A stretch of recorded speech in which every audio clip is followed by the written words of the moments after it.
بسم الله الرحمن الرحيم وهرين وزيرك عافمادك وزير حيينك وزارة قويسك iyo فوق إنسانك وزير حيينك أرمها تجارة سبورتك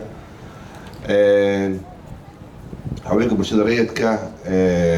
hormuud foundation madaxeeda walaalaha Turkiga iyo hadda manhal dhamaan naqsharta kala duwan assalaamu calaykum waraxmatullaahi wabarakaatuh waxay la tahay mar haddii howl la qabtay saameynteeda ay muuqato hadal mu baahan sida hadda noo sheegay runtii waxaa muuqata saameynteeda muuqato howsha la qabtay waxaan ugu hambalyeynaa isbitaalka Yardameeli madaxdiisii kala duwan iyo hay'adda manhal oo runtii u istaagay arrinta inay wax ku qabtaan waxay la tahay hal haween haddii maanta la caawiyo Soomaaliya waxbaa la caawiyo wax weyn la caawiyo waxa kaliya rabaa inaan talada ku darsado waxay tahay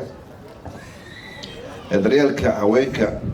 baahi weyn ayaa ka jirta dalkeena Soomaaliya waxa ugu weyn waxay tahay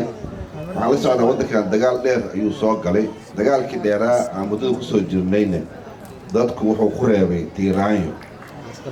tiiraayadaas waxay saameyn ku yeelatay qoyska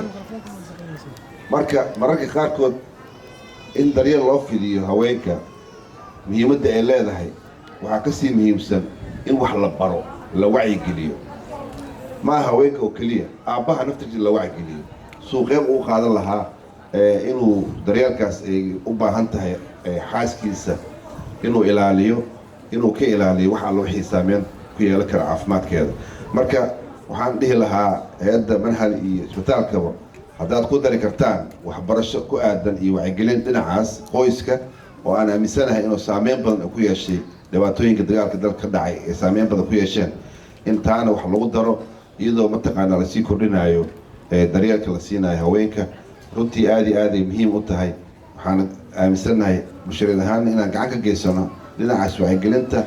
iyo dadka in wax la baro sidii maaragta ay isku daryeeli lahaayeen inay aad iyo aad muhiim u tahay marka taas ayaan ku dari lahaa taladeeda waxaan aad u dhiirigelinaa baraarujinaa codsigaygan ku daraa haddii la badi karo tiradan in la badiyo waxaan aaminsanahay in la badi karo iyadoo mataqaanaa ganacsatada iyo dadka gudaheena lagu tashanayo laga helayo taageero ku aada dhinacaas marka aad iyo aad ugu hambalyeena wassalaamu calaykum waraxmatullaahi wabarakaatu وعليكم السلام ورحمة الله تعالى وبركاته أدد بوما سيحي قدوميها ورده برشادة ليدك وكاقبه هدعلنا يا وحربا أبوانا السلطان وياربا إنا نسودوه سلطان السودوه